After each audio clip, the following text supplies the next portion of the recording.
There's nothing new under the sun, people.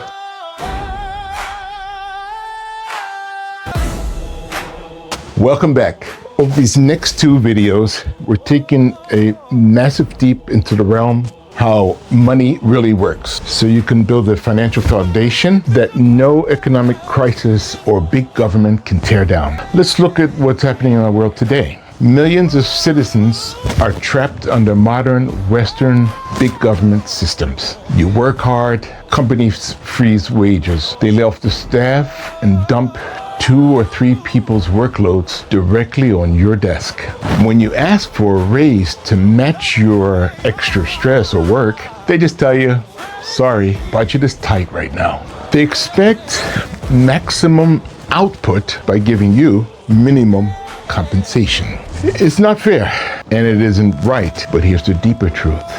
This exact strategy was written thousands of years ago in ancient Egypt, or in the scripts. Back then, a shrewd pharaoh looked at a growing population and said, let us deal shrewdly or false with these people. Because if we don't, they'll increase and join our enemies. So what did he do? He appointed taskmasters, tax masters. Step by step, through tax after tax, the government stripped the citizens and Israelites alike of their property, their grain or food, their time, and ultimately, their freedom. Don't let the Hebrews die. Slaves are wealth, Commander.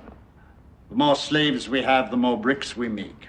During the famous famine, they traded their land just to eat until they were completely enslaved. Slavery to a government, or back then in ancient Egypt, order under modern big government systems like we're experiencing in the Western world today, never starts directly with being chained. It starts with subtle financial manipulation. Pushing back on the growing influence of the Democratic Socialist candidates they say are ultimately going to hurt the Democrat Party. So let's talk about it with the national co-chair of the Democratic Socialists of America. Abolish borders and give amnesty to anyone currently in the U.S. illegally. As a long-term plan, yep. Defund the Pentagon. Absolutely. Abolish prisons, at least in large part. Yeah, again, that as part of a long-term program, yeah. Okay, so no prisons. Government or public ownership of most large corporations. Yeah, absolutely. You're left with no wealth, no hope, and no future. So let's get into this. Let's go. Look at how the same playbook plays out at your local gas station today. You think you're just paying an oil company, but look at the massive slice the government takes right off the top. For example, the United States government takes about 15 to 20% at the gas pump. Saudi Arabia takes about 0 to 15%, which is often subsidized fuel for the citizens. Germany takes 45 to 55%. Excise taxes and VAT. Israel takes 50 to 65%. And one more example is Russia. Industry estimates show the government grabs 50 to 70% of the price. Think about that. Russia is a major provider of energy for the world, yet the government keeps over half for itself, leaving everyday citizens with the bad end of the deal. So when government taxes your physical possessions, your fuel, your daily labor, they are taking your personal time and efforts. They're draining your capital before you even get your paycheck. There's a crucial lesson we must learn or remember from scripture or from the ancient text. When the Israelites lost faith in the wilderness, what did they do? They melted down their gold, built a golden calf, and danced in front of it as if it was their new god. Golden calf. Just remember that calf. Today, millions of people, metaphorically, dance in front of a different bull, the Wall Street charging bull. Anyone who's been to New York, you know what I'm talking about, or Frankfurt? The bull is power in the markets. Majority on the planet, they bow down to the money. We all need money, it's important. We all need to pay our way of life, but there are some that are obsessed with the money or possessed by it. Anyway, it stands as the leading symbol of the global financial system. And as I said, people worship the market, sacrifice their ethics, and chase get-rich-quick schemes and engage in shady financial dealings just to make a quick buck.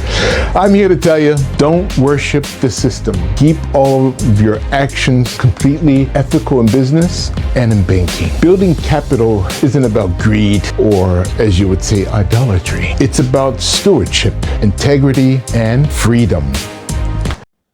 So let it be written. So let it be done. So let it be written. This pillar is all about building you up, and the only way to start building you up financially is to first give you information, historical information and basics. The question is, how do you break out of the system?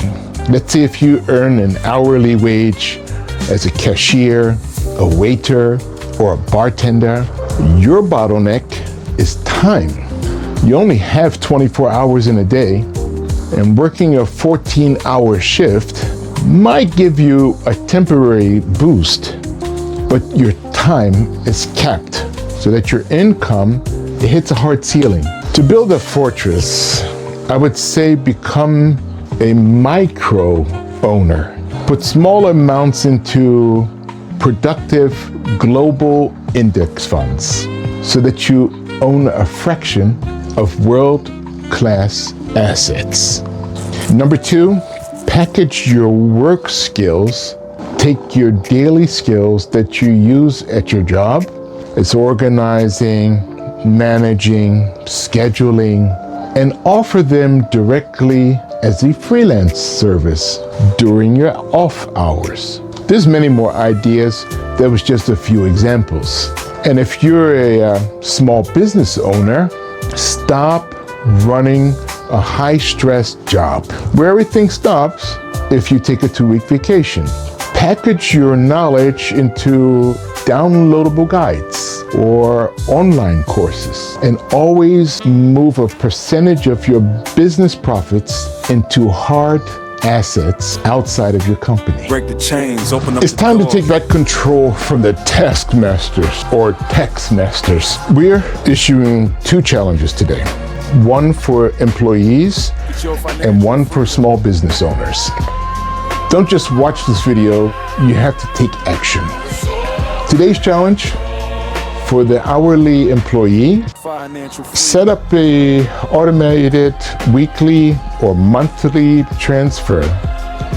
If it's just $10, $50, or $100, and if you earn more, then accordingly into a low-cost global index fund or a dedicated account for future assets. So break the habit of just spending into a tax system and establish the habit of owning a piece of global production. And what that means, you just have to follow me for that later. So now for the small business owners, your challenge is to identify today one core process in your business that currently requires your personal time to execute. This week, write down the step-by-step instructions or record a video if you're doing it. Move that knowledge out of your head and into a format that a future product or automated system can handle. This is your first step toward true freedom and packaging your value. So those of you who are still looking to move into this financial freedom by working for yourself and becoming independent and free, that's all coming later. We have to take small steps like a baby. My purpose is just to give you guys input. I know it's a very dry topic for most people, but that's what the big guys want. They don't want you interested or informed. They want you interested and informed on TikTok film star or music star, another sort of idol worship, but they don't want you to know about the money and how to make it, how to be your own star, be your own power, to roar like a lion. So remember to subscribe and hit that bell, and let's keep building this together. And I'll see you on the next one. Bye. To conquer your world, you must master mind and body, secure your financial future, and find your true purpose.